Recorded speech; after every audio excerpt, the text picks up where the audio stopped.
Now let's make another type of ad, the banner ad. This time, let's build it into an actual game that was built with libgdx. Let's create a banner ad for the game Icicles, where you just move your player around and dodge icicles. I already have the code open for the game Icicles, so let's change it a bit and add a banner ad at the top of the screen. The first thing I've done is to include our ads library. And I've also updated our Android manifest file to include the ad activity and the permissions we'll need.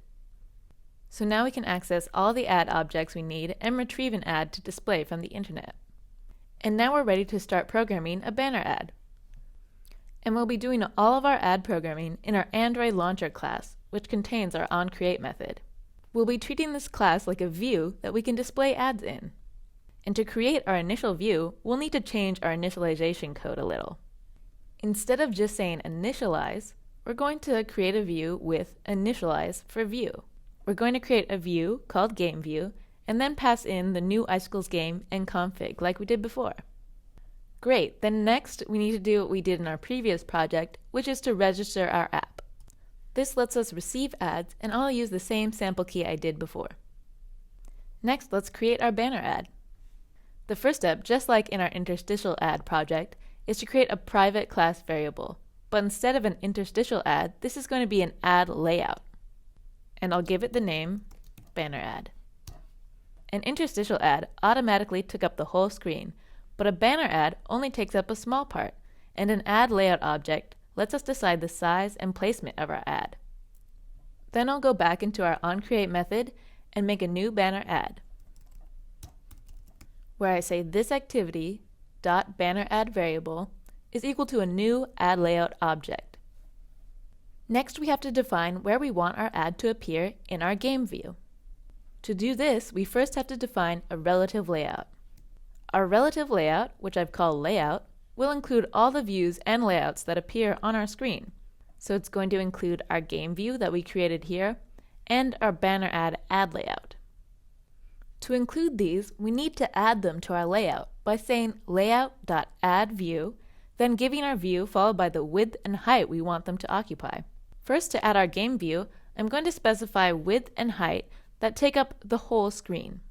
And since I want this to work across screens, big or small, I'm going to use parameters that Android provides to automatically size our ad. Match parent will automatically fit the whole screen, so since I want the game view to take up the whole screen, I'm going to say width and height are both equal to match parent. Then for my banner ad, I'm going to define the dimensions first. I want it to be as wide as our screen, but take up as little height as possible. So I'll give it a width of match parent and a height of wrap content. And wrap content means that the height is only as big as it needs to be to fit all the content in the banner ad. It wraps around the content.